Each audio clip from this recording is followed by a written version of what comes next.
6 મહિના થઈ ગયા છે ચિરાગને છે ને હોસ્પિટલે બતાવ્યું નથી ને એના એટલે છે ને આજે અમે વિચાર્યું કે આજે આપણે જઈ અને છે ને પહેલાં ચેકઅપ જ કરાવી લઈએ.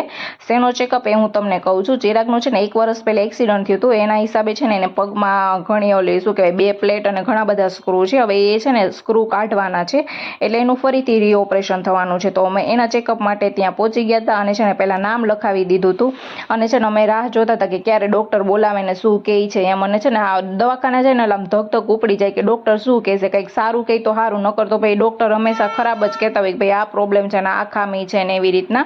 પણ ભગવાનની દયાથી ડૉક્ટરે કીધું હતું કે હજુ થોડીક વાર છે, થોડોક ટાઈમ જવા દો, પછી ફરીથી રીઓપરેશન કરશું.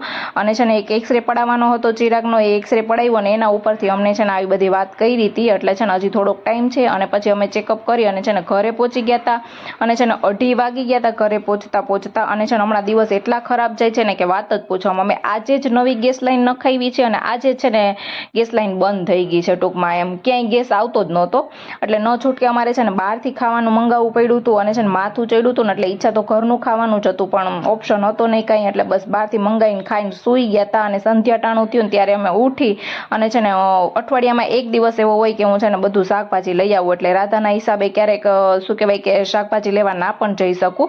અને છે ને રસ્તામાં આવતા છે ને આ કેરીનું બોક્સ એ હાથમાં આવી ગયું હતું તો બસ એ લઈ લીધું હતું. અને કહું છું ને હમણાં દિવસ ખરાબ છે. ટીવીમાં ખબર નહીં શું પ્રોબ્લેમ હોય ને અમારે ટીવીવાળાને બોલાવીને ચેકઅપ કરાવવું પડ્યું હતું અને હમણાં તો દિવસો બહુ ખરાબ જાય.